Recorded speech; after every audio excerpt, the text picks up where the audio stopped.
দুশ্মন মানুষগুলোকে ধরে নিয়ে এসেছি।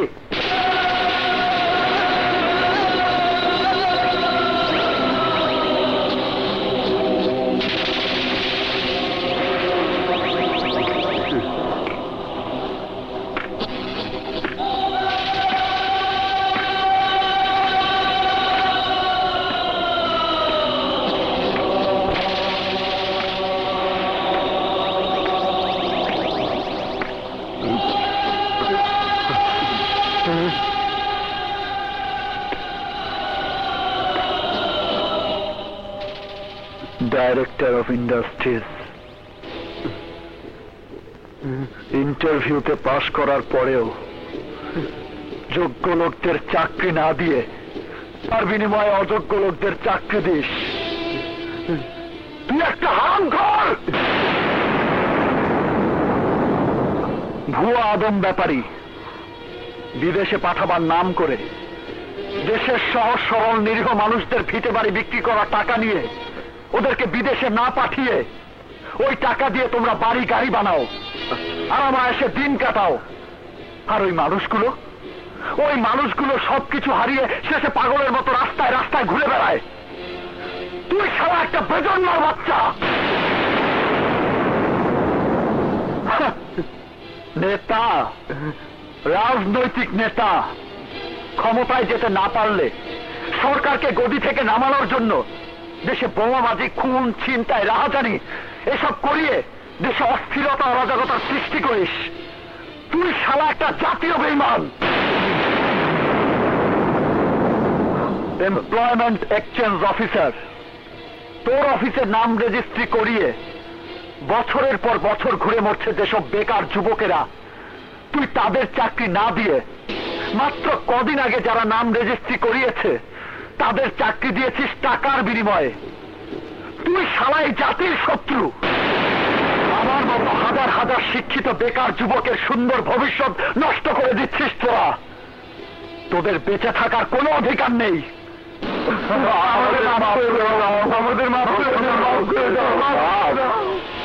আরে তোদেরকে একবার মাফ করা মানেই আরেকবার অপরাধ করার সুযোগ করে দেওয়া।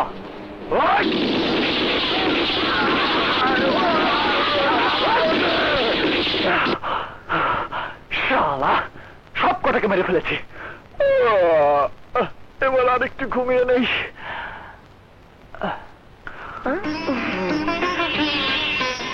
ভাইয়া, ভাইয়া, এখন 9টা বাজে। ওঠ, বাবা এসে দেখলে বকাবকি করবে। ওঠ, আজ না তোর ইন্টারভিউ আছে, ভুলে গেছিস? তোর ইন্টারভিউ পয়সা খরচ করে গিয়ে কষ্ট করে ইন্টারভিউ দেবো আমি, আর চাকরি হবে শালা আরেকজনের। আমি আর কোন ইন্টারভিউ দিতে পারবো না। যা। এত অধৈর্য হলে কি করে হবে বাবা? তুই তো জানিস তোর বাবা বেশি লেখাপড়া করতে পারেনি বলেই কোনো অফিস আদালতে চাকরি পায়নি। তাই সামান্য একটা গ্যারেজের আয় দিয়ে অনেক কষ্ট করে তোদের 2 ভাই বোনকে লেখাপড়া শিখিয়েছেন। মনে অনেক আশা নিয়ে তোকে এমএ পাস করিয়েছেন। তুই তার সে আশা মাটি করে দিস না বাবা। আরে আমার আশা মাটি হয়েছে কে বলেছে? আমার একটা আশা তো পূরণ হয়েছে। আমার ছেলে মেয়েরা লেখাপড়া শিখে মানুষ হয়েছে। আর চাকরিটা হলো ভাগ্যের ব্যাপার, এতে কারো হাত নেই। চেষ্টা করে যা, আমার বিশ্বাস একদিন চাকরি তো হবেই। হ্যাঁ বাবা, যা, বাবার কথা ফেলতে নেই। তাড়াতাড়ি তৈরি হয়ে আয়, আমি নাস্তা দিচ্ছি। ঠিক আছে মা। চলো চলো।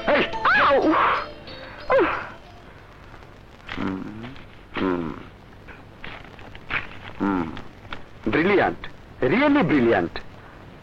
আপনার কাগজপত্র দেখে যে কেউ বলবে চাকরিটা আপনারই হওয়া উচিত। আমার যদি ক্ষমতা থাকতো আজই আপনাকে চাকরিটা দিয়ে দিতাম। তাহলে কার কাছে গেলে আমার চাকরিটা হবে বলুন? আমি ওনার কাছেই যাব। ওখানে গিয়ে কোনো লাভ হবে না, কারণ ওখানে আপনার আগে আরো কয়েকজন জ্যাক লাগিয়ে রেখেছে। এখন চাকরিটা আমার খুব প্রয়োজন। সারা জীবন আমি আপনার কাছে কৃতজ্ঞ থাকব। Sad, very sad. আপনি এত ব্রিলিয়ান্ট হয়েও আমার কথার মানে বুঝতে পারলেন না? জি না। আরে ভাই, এখানে কেউ কারো কাছে কৃতজ্ঞ থাকার কোনো ব্যাপার নেই। ব্যাপারটা হচ্ছে মালপানির। ওরা যে অ্যামাউন্ট অফার করেছে, আপনি যদি তার চেয়ে বেশি দিতে রাজি হন তাহলে নিশ্চিত চাকরিটা আপনারই হবে।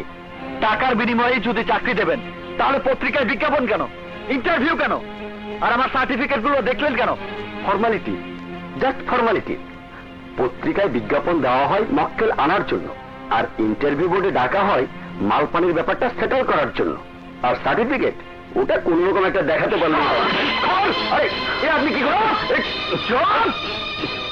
তোর মতো লোকদের কারণেই অনেক শিক্ষিত মেধাবী যুবক চাকরি পায় না বলেই হতাশাগ্রস্ত হয়ে হাতে অবৈধ অস্ত্র তুলে নিচ্ছে। মনে রাখিস, একদিন এই অবৈধ অস্ত্রের আঘাতেই তোরা মরবি।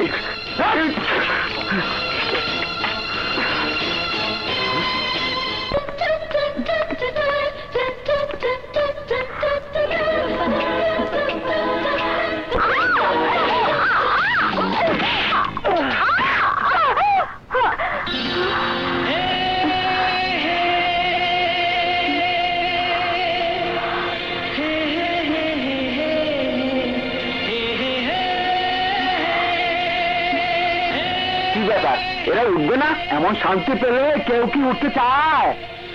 ও ভাই, উঠবেন নাকি পুলিশ ডাকবো?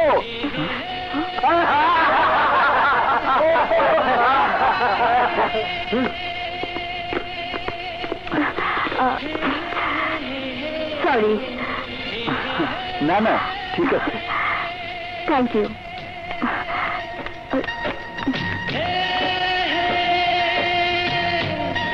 সত্যি ভাই, আপনি খুব ভাগ্যবান। আরে ভাগ্যবান মানে একেবারে ফাটাফাটি অবস্থা। দেখি আপনার কপালটা কত।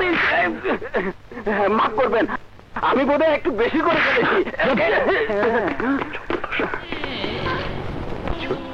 ভাবছি তুমি বিদেশ গেলে তোমাকে ছাড়া আমি থাকবো কিভাবে? মাস দুয়েক পরে ফিরে আসবো। আমার খুব ভয় হয়। কিসের ভয়? আমাকে ভুলে যাও।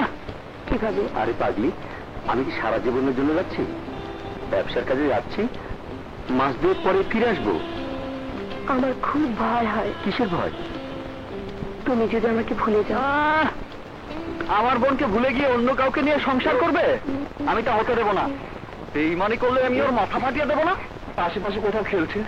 না, আব্দুল ওকে সব জায়গায় খুঁজেছে, কোথাও পাইনি। কি বলছো তুমি? হ্যাঁ দাদ, আমার ভীষণ ভয় হচ্ছে। তুমি জলদি বাসায় এসো। ঠিক আছে ঠিক আছে, আমি আসছি। আব্দুল, তুই যা, আমার ভালো করে খুঁজে দেখ। আচ্ছা।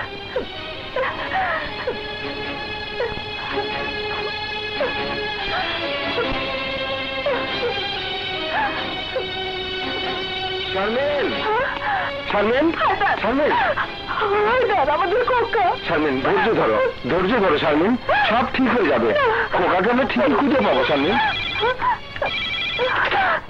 হ্যালো, তোমাদের বাচ্চাকে খুঁজে পাচ্ছ না তাই না? আর পাবেও না, কারণ তোমাদের বাচ্চাকে আমরা কিডন্যাপ করেছি। কি বলছেন আপনি? আমার পরিচয় তোমার স্বামী ভালো করেই জানে। আমি তার কাছে 5 লাখ টাকা চাঁদা চেয়েছিলাম, কিন্তু সে দেয়নি। যদি তোমাদের বাচ্চাকে জীবিত ফেরত পেতে চাও তাহলে আজকের মধ্যে 5 লাখ টাকা দিতে হবে। আর যদি কোনো চালাকি করার চেষ্টা করো বা পুলিশে খবর দাও তাহলে তোমাদের বাচ্চা লাশ পাবে। টাকাটা কোথায় পৌঁছতে হবে সেটা তোমার স্বামী ভালো করেই জানে। হ্যালো, হ্যালো, হ্যালো, কথা শুনুন, কথা শুনুন। কি হয়েছে শারমিন? কার ফোন? আমাদের বাবুকে কিডন্যাপ করেছে। কিডন্যাপ করেছে? তোমার কাছে কারা চাঁদা চেয়েছিল, তুমি দাওনি তাই। বুঝতে পেরেছি, আমি এক্ষুনি পুলিশে খবর দিচ্ছি। না না, এটা বিপদ আরো বাড়বে। দেখো শারমিন, 5 লাখ টাকা দেওয়ার জন্য অসম্ভব কিছু নয়, কিন্তু সন্ত্রাসীদের হুমকির কাছে আমরা সবাই যদি মাথা নত করি তাহলে দেশে আইন, আদালত, পুলিশ কেন আছে? আমার সন্তানের জন্য আমারও দরদ কম নয়। আমার বিশ্বাস ইন্সপেক্টর সম্রাট আমাদের বাবুকে ঠিকই উদ্ধার করে আনতে পারবে।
বাঁচতে চাইলে এখান থেকে চলে যা, নইলে তোকেও মারবো, বাচ্চাটাকেও মারবো।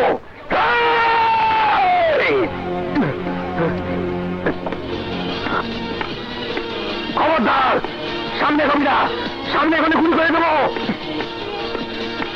ইন্সপেক্টর, ভালো হবে না, আমি কিন্তু গুলি করে দেবো। সামনে এগোবি না, গুলি করে দেবো, আমি কিন্তু গুলি করে দেবো। কর গুলি, চালা গুলি, চালা গুলি।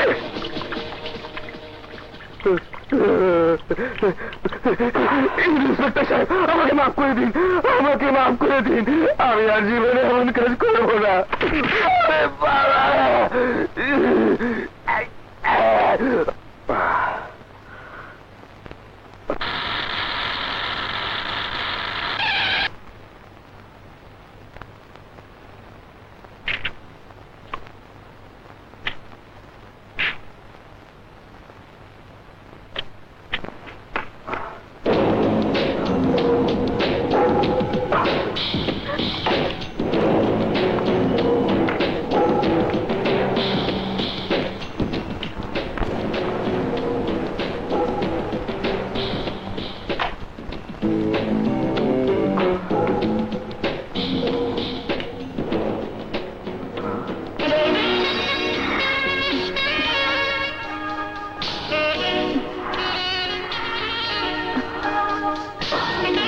তুমি?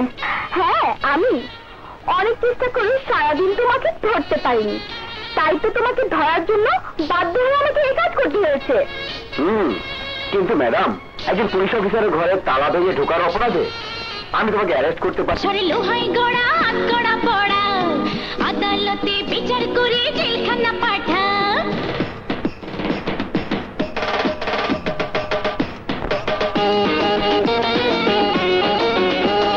ভালোবাসার লোহাই গড়া হাত গড়া পড়া, আদালত ধরো আর শাসন করো, বিচার করে জেলখানা পাঠাও। মারো ধরো আর শাসন করো, দাও দাও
পিঙ্কি, ভালো হচ্ছে না কিন্তু।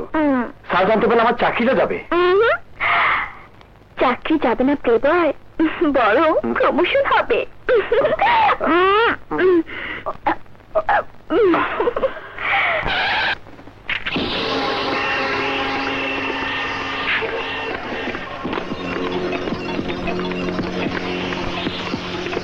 এই দোকানদারেরা, সবাই কান খুলে শোন।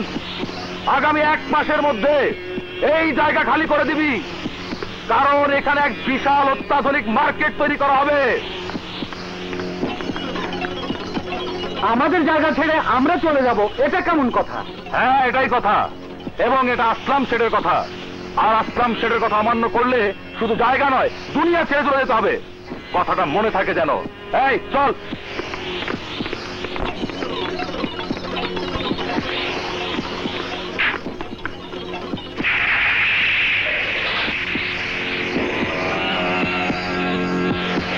সালাম ভাই, এখন কি হবে? কি হবে মানে? আমাদের জায়গায় আমরা থাকবো, একজন সন্ত্রাসীর কথায় আমরা জায়গা ছেড়ে দেব না। আনোয়ার ভাই, জানেন তো আসলাম শেঠ কত খারাপ লোক। এতদিন জোর করে চাঁদা নিচ্ছিল, এখন এসেছে জায়গা দখল করতে। ওর সাথে বিবাদ করে আমরা কি টিকে থাকতে পারবো? কেন পারবেন না? কেন পারবেন না? আরে যে দেশের মানুষ মেয়াদ শেষ হওয়ার আগে সরকার বদল করে দিতে পারে, সে দেশের সন্ত্রাসীদের সাহায্য করা কোনো কঠিন কাজ নয়। প্রয়োজন শুধু সাহস আর ঐক্যবদ্ধ হওয়া।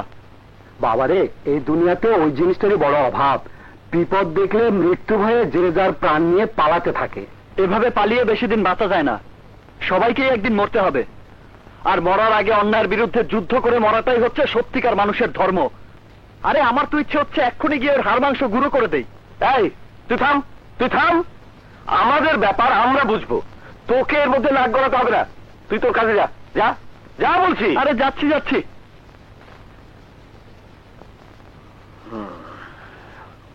তোমরাও এখন যাও, আমি একটু চিন্তা করে দেখি কিভাবে কি করা যায়। আচ্ছা, আসসালামু আলাইকুম।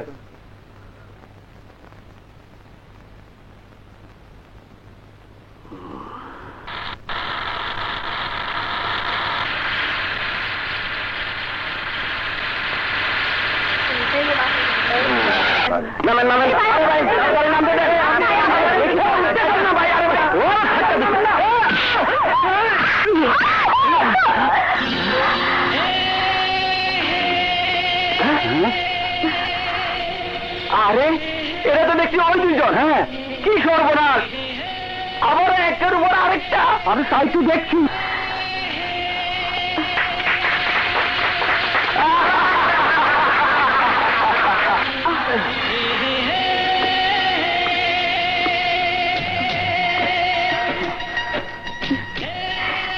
সরি। না না, ঠিক আছে, এটা আপনার দোষ কি? তাহলে কার দোষ? হ্যাঁ, আপনারা দুইজন অফিসে রাস্তাঘাটে এভাবে ধাক্কাধাক্কি করবেন, মজা নিবেন, আর আমরা শুধু দেখেছি বলে দোষটা কি আমাদের? সত্য কথায় কুটুম বেজার। আরে ভাই, আমাকে চোখ না রাঙিয়ে ভালোবাসার চোখ দিয়ে ওইদিকে দেখুন, লাভ হবে। আপনাদের দুজনকে যা লাগছে না, মনে হচ্ছে আমাদের সিনেমার এক সময়ের জনপ্রিয় রোমান্টিক জুটি রাজ্জাক কহরি।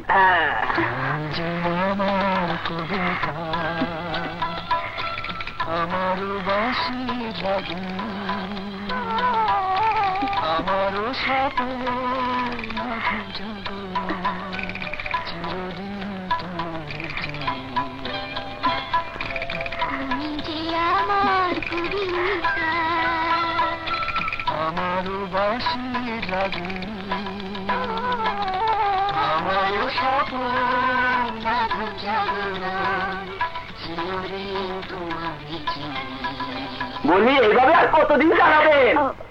এবার একটা পাকা বন্দোবস্ত করে ফেলুন। আমাদের তরফ থেকে অগ্রিম শুভেচ্ছা। আল্লাহ হাফেজ।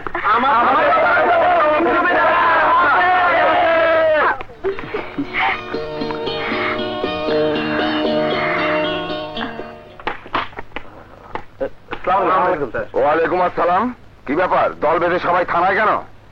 দারোগা সাহেব, আসলাম শেঠ এতদিন জোর করে আমাদের কাছ থেকে চাঁদা নিত, এখন আমাদের বাজারের জায়গাটা দখল করতে চায়। তা আমি কি করতে পারি? কি করতে পারেন মানে? আরে পুলিশের কাজ হলো জনগণের জানমালের হেফাজত করা, আর আপনি বলছেন এই আইনের লোককে তুই আইন শেখাতে চাস? না, আইন শেখাতে চাইনি, আপনার কথার জবাব দিলাম। জায়গা যখন দখল করে নেবে তখন সবাই থানায় এসো, যাও, এখন যাও। বাহ দারোগা সাহেব, বাহ, আপনার কথাই বুঝলাম আপনি আগে থেকেই আসলাম শেরের কাছে বিক্রি হয়ে আছেন। এই বুড়া, মুখে লাগাম দে, নইলে এমন ভাবে ওই ভেতরে ঢুকিয়ে দেবো সারা জীবন জেলখানায় পচে মরবি। হ্যাঁ, আপনার মতো পুলিশেরা তো তাই করে, টাকা খেয়ে সন্ত্রাসীদের গোলামি করে, আর নিরীহ নিরপরাধ মানুষদের ধরে এনে মারধর করে, জেল খাটায়। এইটুকুই তো আপনাদের ক্ষমতা। কিন্তু মনে রাখবেন, এই ক্ষমতা যেদিন চলে যাবে সেদিন নিরীহ মানুষদের হাত থেকে রেহাই পাবেন না। এই চলো সবাই।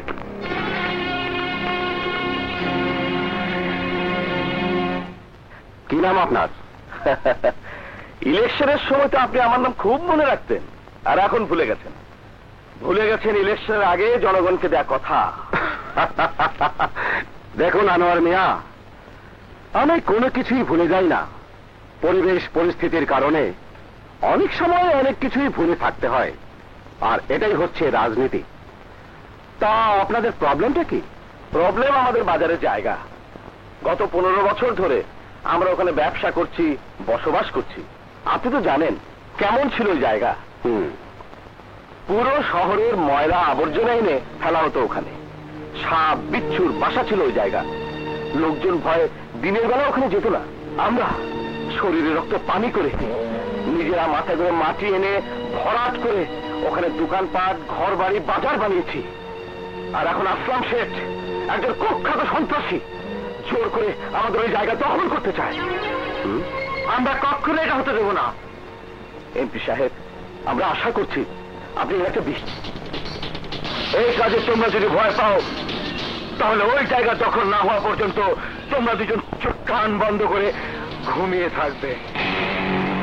তবে হ্যাঁ, যা বিক্রি করার টাকার ভাগিদার আমি একা, তোমরা পাবে না। এই কেমন কথা বলছো আসলাম শেঠ? জেগে থেকে সহযোগিতা করাটাই বুঝি সহযোগিতা? আরে অপরাধীকে অপরাধ করতে দেখেও ঘুমিয়ে থাকাটাই হচ্ছে সবচেয়ে বড় সহযোগিতা।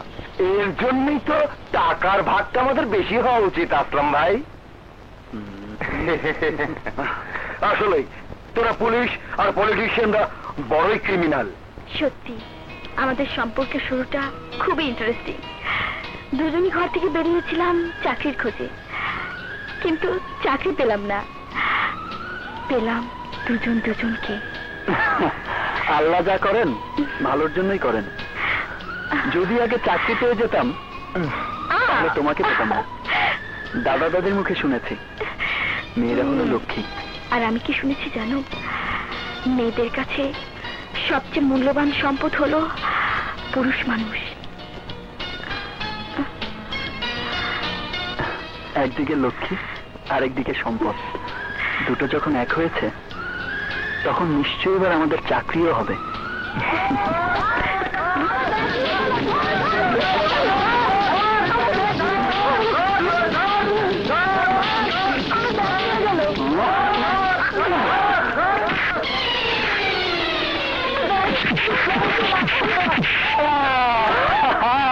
আরে বাহ, তোমার হাতে নিশানা তো বেশ পাকা।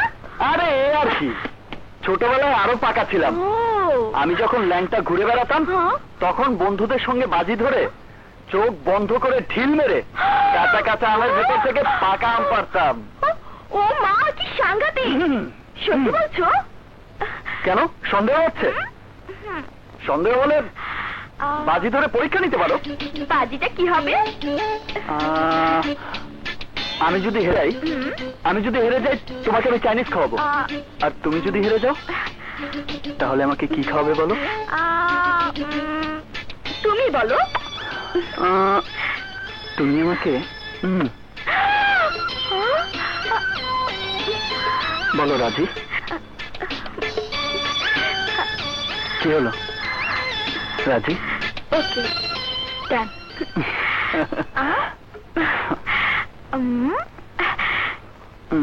এই তোমাকে বেঁধে দিলাম। আস্তে আস্তে। এবার আমাকে ধরো, ধরো।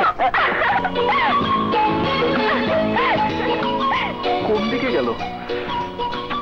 চাপাবাজি করতে গিয়ে ধরা খেয়ে গেলাম না তো? কি হলো?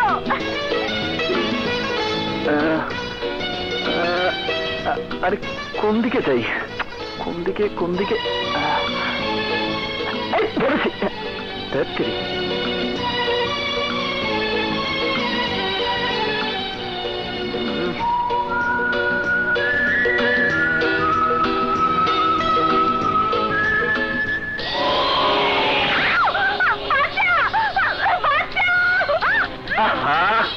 আওয়াজ দিতে হবে না, আমি তোমাকে ঠিকই ধরবো।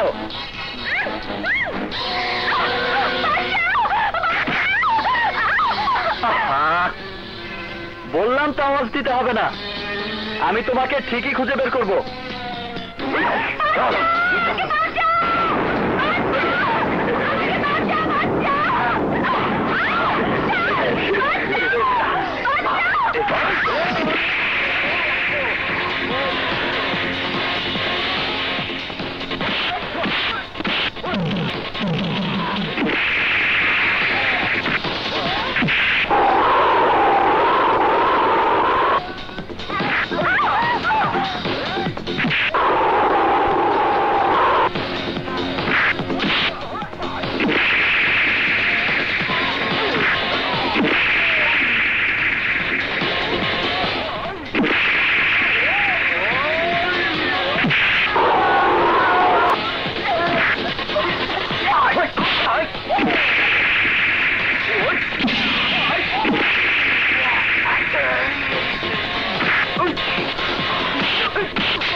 তুমি জিতে গেছো বাচ্চা, তুমি জিতে গেছো।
আমার বুকের সীমানায় আগে কেউ আসেনি, হায় তুমি যে প্রথম। ভালোবাসার মূল্য দিয়ে বিনা পয়সায় কিনে নিয়ে ধরেছো আপন। থাকো জনম জনম, থাকো জনম জনম, থাকো জনম জনম, থাকো জনম জনম।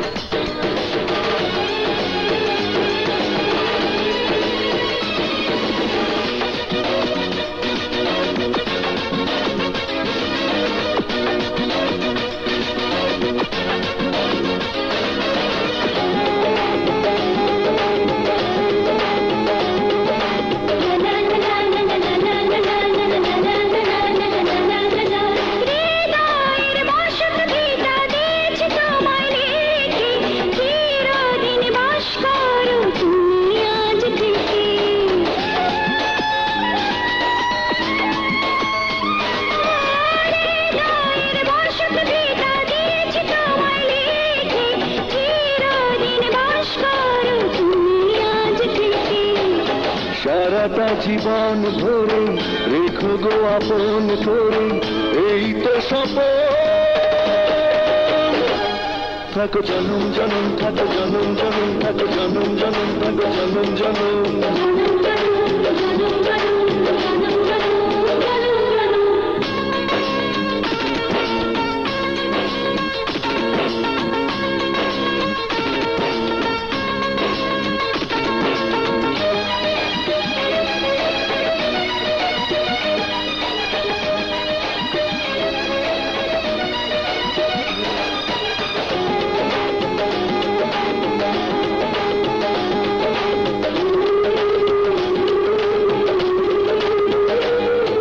নিঃশ্বাসে পাইছো এভাবে কাছে থাকো, বুকেরই মাঝখানে যেভাবে প্রাণ রাখো।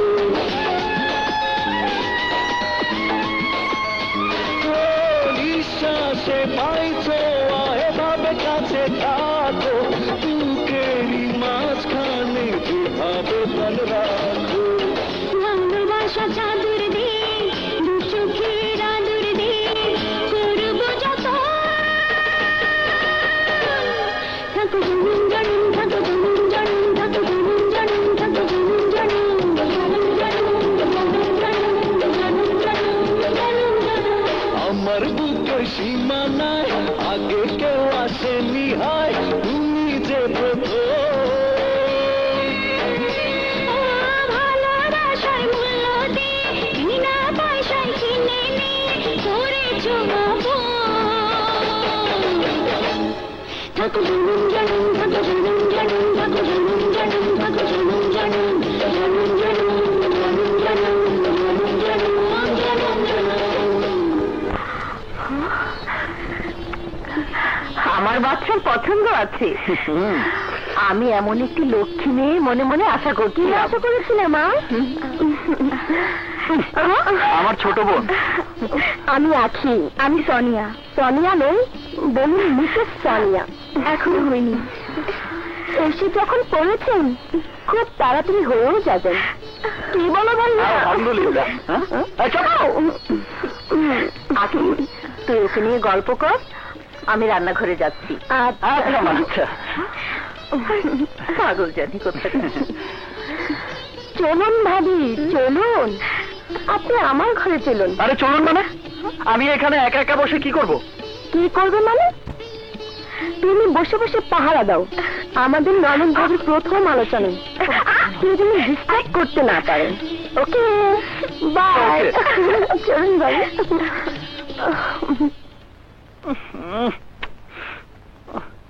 আমার বোনটা না মহা ডিস্টার্ব।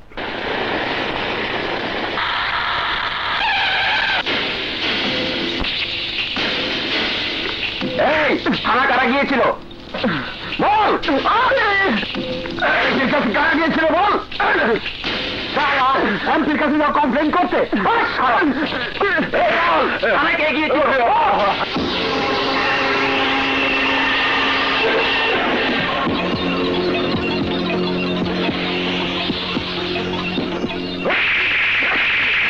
সত্যি করে বল, তোরা কার হুকুমে থানায় গিয়েছিলি? কার হুকুমে এমপির কাছে গিয়েছিলি বল? আমি সবাইকে নিয়ে গিয়েছিলাম। তুই তাহলে ওদের নেতা সেজে আসলাম শেঠের সাথে টক্কর দিতে চাস? টক্কর নয়, অন্যায়ের বিরুদ্ধে প্রতিবাদ। এই বুড়া, আসলাম শেঠের বিরুদ্ধে প্রতিবাদ করার অর্থ কি তা তুই জানিস? তা জানার আমার কোনো দরকার নেই। আমি শুধু জানি অন্যায়ের কাছে মাথা নত না করে ন্যায়ের লাঠি দিয়ে যুদ্ধ করতে। বেশ, আমিও দেখতে চাই তোর ন্যায়ের লাঠির ক্ষমতা কত।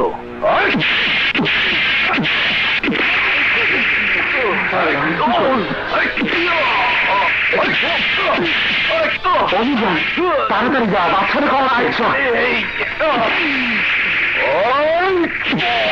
বাচ্চা ভাই, বাচ্চা ভাই, কি হয়েছে মিজান ভাই? চাচাকে আসলাম শেঠের লোকেরা মারছে।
বাবা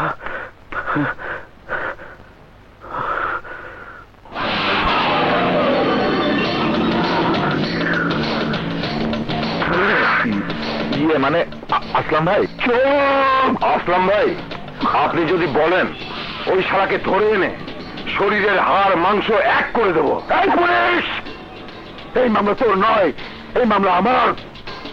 ওকে অ্যারেস্ট করবো আমি, ওর শরীরের হাড় মাংস এক করে দেবো আমি।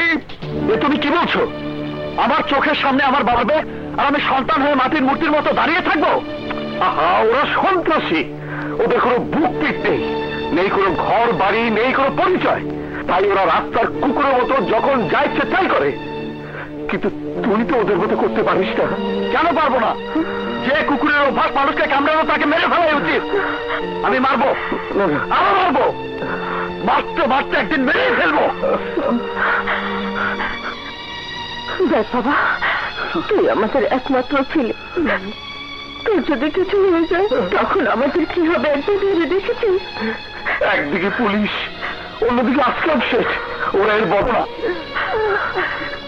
জেদ করিস না বাবা, পরিস্থিতি শান্ত হলে আমি চলে আসবি। মা ঠিকই বলেছেন।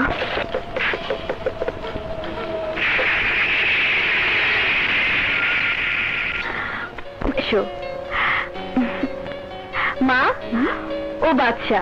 আসসালামু আলাইকুম। ওয়ালাইকুম আসসালাম। শুনেছি, বসো বাবা। তোমার বাবা মা কেমন আছেন? মা, ও কদিন আমাদের এখানে থাকবে। আমি পরে তোমাকে সব বলবো। ঠিক আছে। তোর ছেলে কোথায়? আমরা জানি, ছেলেকে লুকিয়ে রেখে বসে জানি না।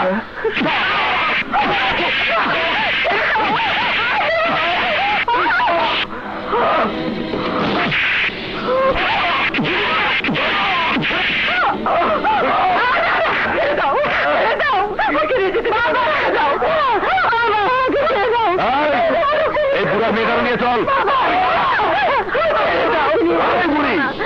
যদি এদেরকে জীবিত ফেরত পেতে চাস তাহলে কালকে সকালের মধ্যে তোর ছেলেকে আসলাম ছেলের কাছে ধরা দিতে বলবি। চল।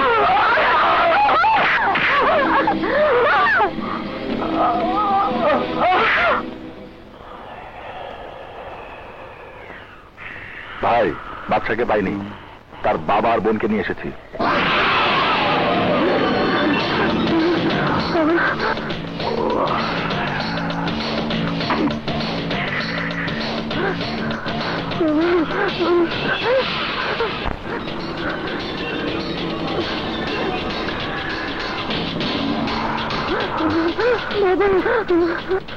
নেতা, বাজার কমিটির নেতা। এই নেতা, তোর মেয়ে যখন জন্ম হয়েছিল তখন নিশ্চয়ই তুই ওকে কাপড় ছাড়া দেখেছিস, কিন্তু বড় হওয়ার পর ওকে তুই কাপড় ছাড়া দেখেছিস? আমি তোকে দেখুন, তোর মেয়েটা বেশ সুন্দরী। যে আমি কোনো মেয়ের ইজ্জত নষ্ট করিনি, কিন্তু তোর মেয়েটাকে দেখে আমার খুব লোভ হচ্ছে। আসলাম শেখ, তোর যত খুশি আমাকে শাস্তি দে, কিন্তু আমার মেয়ে কোনো সর্বনাশ করিস না।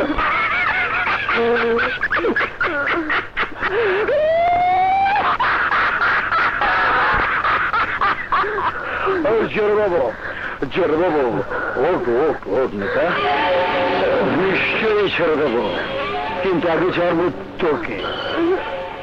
তুই তোর ছেলেকে এনে আমার হাতে তুলে দিবি আর মেয়েকে নিয়ে যাবি।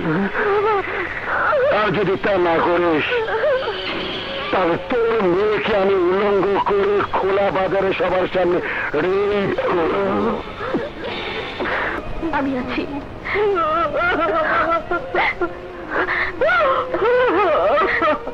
মা,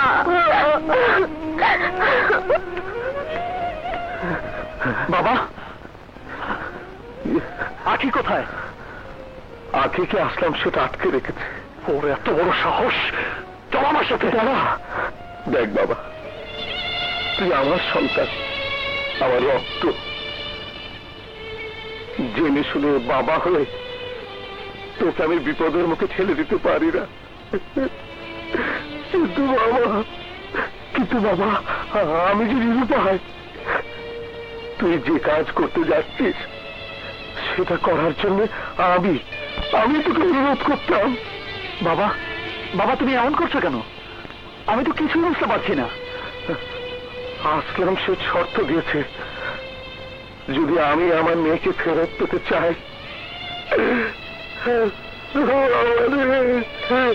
তাহলে তোকে কোরবানি দিতে হবে।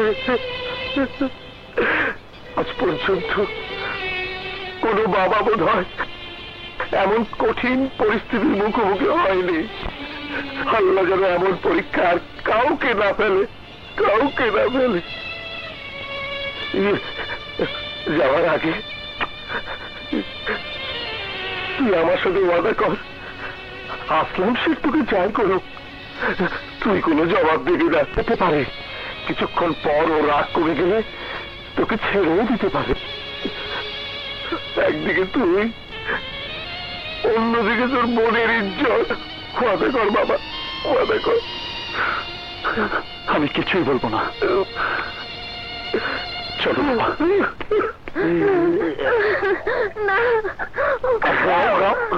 কি করে না দিব?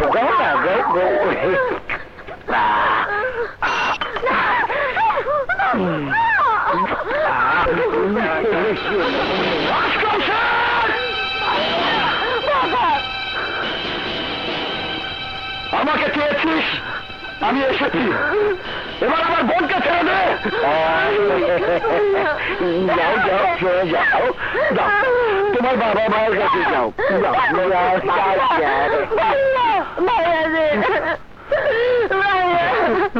বাবার সাথে চলে যাও।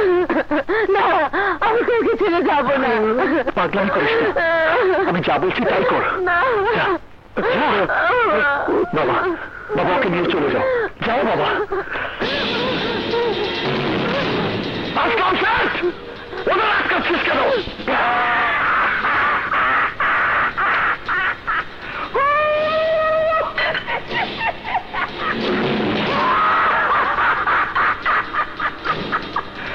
চলে গেলে তোকে নিয়ে যাবে কে? ভাইয়া, আগুন পানি আর আসলাম তোদের সাথে খেলতে নেই। আগুন পানি ডুবে মারে আর আসলাম সেট যন্ত্রণা দিয়ে মারে। তোকে আমি জানে মারবো না, তোকে আমি এমন অবস্থা করে দেবো যাদেরকে কেউ কোনোদিন আসলাম সেটের কাজে বাধা দেওয়ার সাহস না পায়।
আর মারতে হবে না।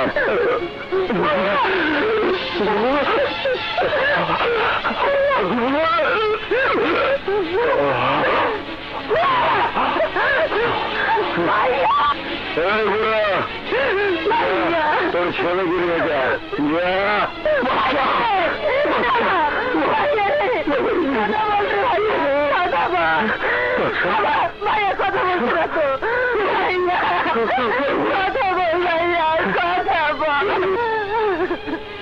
আর শোন, কাল থেকে কেউ যেন দোকান না খোলে। যদি কেউ খোলে তাহলে তোর ছেলের মতো সবাইকে লাশ বানিয়ে দেবো। লাশ।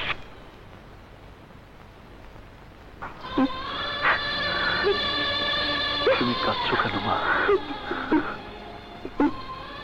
তুমি কাঁদলে আমার খুব কষ্ট হয়। পাগল, সন্তানের কষ্ট দেখে আমি জানি সন্তানের দেখে মায়ের বুকে কানে ঝড় ওঠে। বিশ্বাস করো মা, আমার বুকে কিন্তু আজ আনন্দের ঝড় বইছে। আমি আমার বোনের ইজ্জত রক্ষা করতে পেরেছি।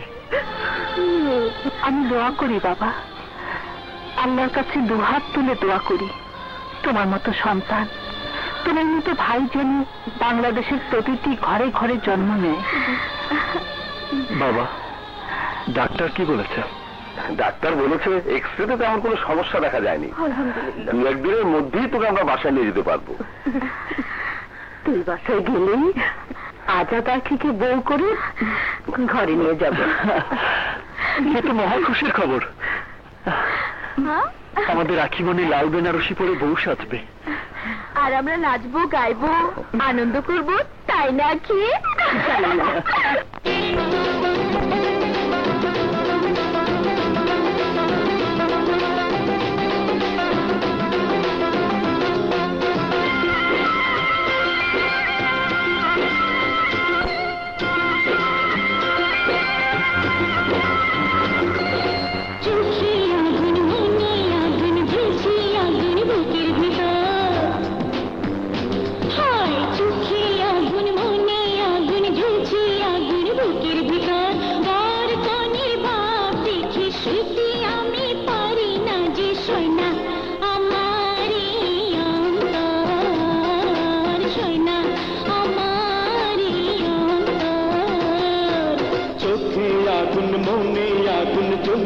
আগুন বুকের ভেতর বর কনের ভাব দেখে সইতে আমি পারি না যে সয়না আমার এই অন্তর।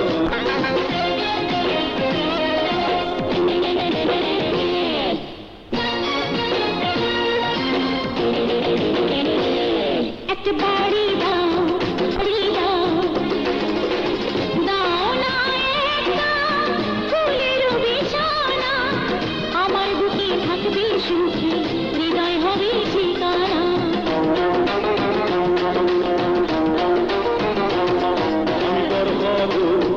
প্রেমেরই ঘর দেব, বুকে কত আছে বাসনা, দুটি ঠোঁটে দেব আদর আরো কাছে আসো না। তোমার এই কথা শুনে শুইতে আমি পারি না যে সৈনা আমার এই অন্তর, সৈনা আমার এই অন্তর।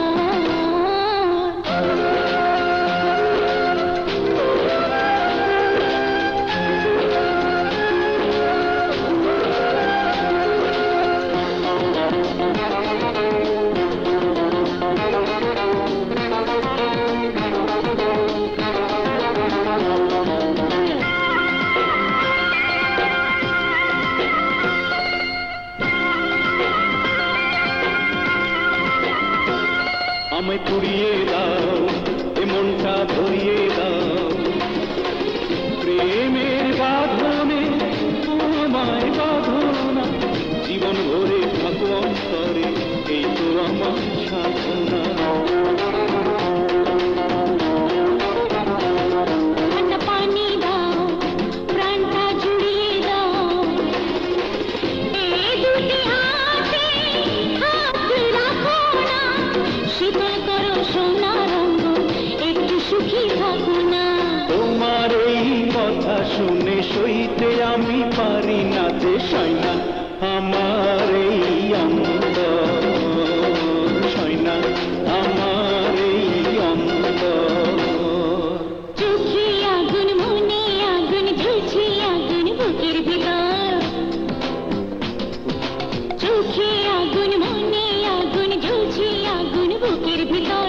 পর কনের ভাব দেখে শুইতে আমি পারি না যে সৈনা আমার এই অন্তর, সৈনা আমার এই অন্তর।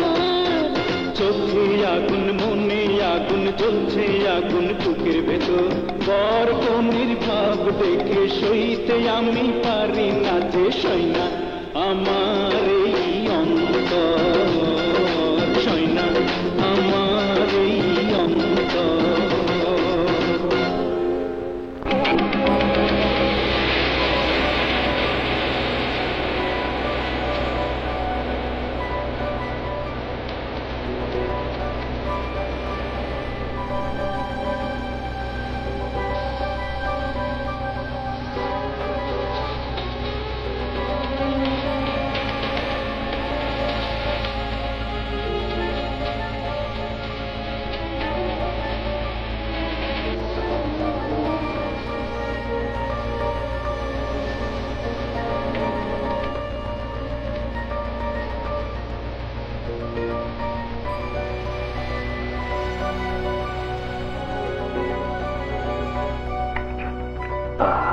মা, গ্যারেজের চাবি দাও। গ্যারেজে চাবি দিয়ে তুই কি করবি? আজ থেকে আমি নিয়মিত গ্যারেজে বসবো। আবারও তুই আসলাম সেটা সাথে গোলমাল করবি? গোলমাল বলছো কেন বাবা? আমার দোকান আমি খুলবো, তাতে কেউ যদি বাধা দিতে আসে আমি তো তাকে প্রতিরোধ করবোই। তুই একা কি করে ওই শয়তানদের শক্তিকে দমন করবি? কাছে চল বাবা, এই গ্যারেজ এই জায়গা ছেড়ে আমরা অন্য কোথাও চলে যাই। মা, এ তুমি কি বলছো মা? যে এলাকায় তোমরা জীবন শুরু করে আজ বৃদ্ধ হয়েছো, যে এলাকায় আমার জন্ম হয়েছে, আমি বড় হয়েছি, সেই এলাকা ছেড়ে তুমি কোথায় যাবে মা? কোথায় গিয়ে শান্তিতে বসবাস করতে পারবে বলো? মা, তুমি হয়তো জানো না, এই দেশটা সন্ত্রাসী আর ক্রিমিনালদের আঁকড়া। বর্তমানে এই দেশে এমন কোনো জায়গা নেই যেখানে গিয়ে আমরা শান্তিতে বসবাস করতে পারবো, নিশ্চিন্তে ঘুমাতে পারবো। প্রতিটি এলাকায় সাধারণ মানুষেরা সন্ত্রাসীদের হাতে লাঞ্ছিত হচ্ছে। মোট কথা, সন্ত্রাসীদের কাছে আমরা জিম্মি হয়ে আছি। মরতে হয় নিজের জন্মস্থানেই মরবো, মরার আগে বীরের মতো ওদের বিরুদ্ধে লড়াই করে মরবো। দাও মা, চাবি দাও।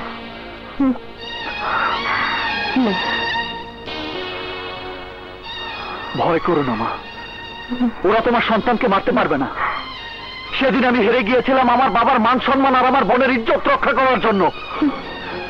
আমি আর হারবো না মা, এবার আমি সত্যি সত্যি পারবো মা। মারতে মারতে ওদের মেরেই ফেলবো।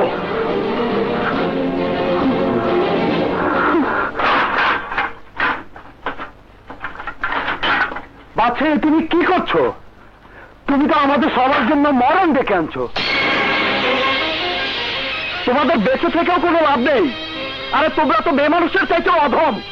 তোমাদের সবার মরে যাওয়াই উচিত। আমি আমার ব্যবসা করব, দেখি আমাকে কে কি করে। এই দোকান কে খুলেছে রে? বল, কে খুলেছে?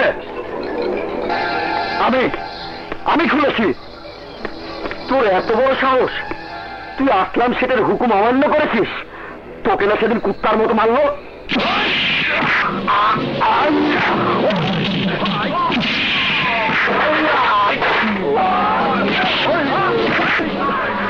তোদের আসলাম শেঠকে বলে দিস, আবার যদি কেউ এই বাজারে মাস্তানি করতে আসে, আমি তাকে তাফনের কাপড় পরিয়ে দেব।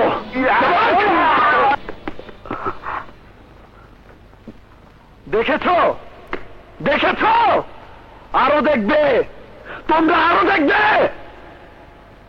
আরে এভাবে মাটির পুতুলের মতো দাঁড়িয়ে না থেকে হাত পা নাড়াও, মারতে শেখো। মারতে মারতে দেখবে ওরা একদিন রাস্তার ধুলোর সাথে মিশে গেছে। বাদশা, তুমি ঠিকই বলেছ। আজ থেকে আমি তোমার সাথে আছি। আমিও তোমার সাথে আছি।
সেদিন তোকে জীবিত ছেড়ে দিয়ে আমি ভুল করেছিলাম।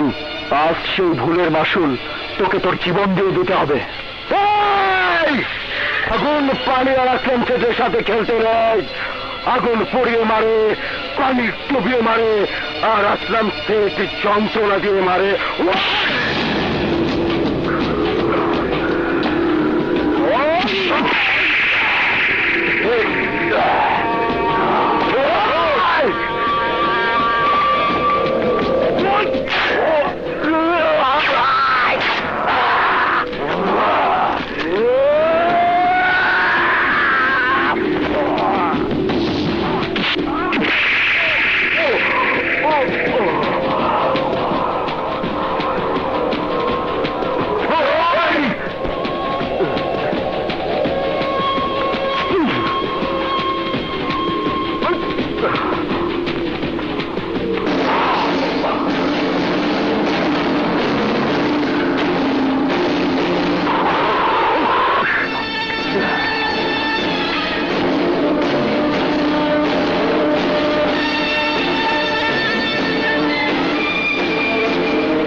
তাকে নিয়ে চলো।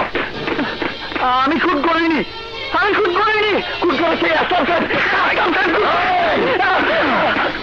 সেটা প্রমাণ হবে আদালতে।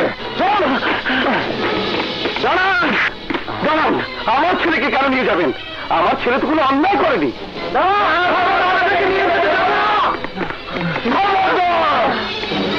পুলিশের কাছে কেউ বাধা দিলে আমি গুলি করতে বাধ্য হব।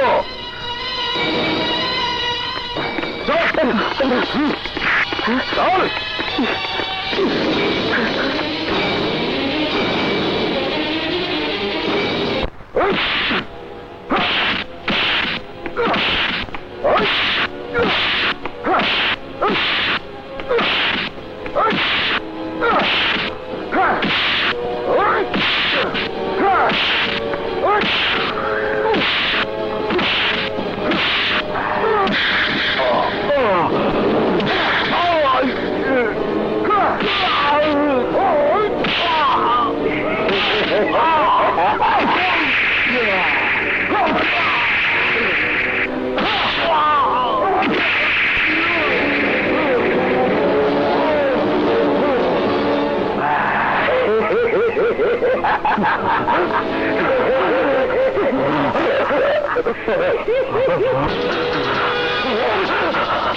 আমি যখন তোদের করবো তখন তোদের সত্যি সত্যি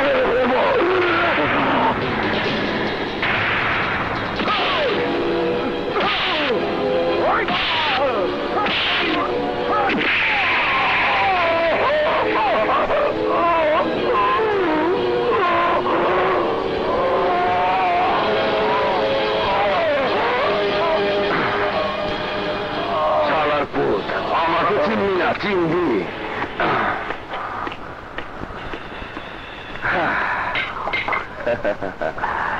আসলাম শেঠ, এবার তুমি যেতে পারো। আইনের খাঁচা থেকে ও আর কোনোদিনই বেরোতে পারবে না। যে খুন তুমি করেছো সেই খুনে আসামি হয়ে জেল খাটবে।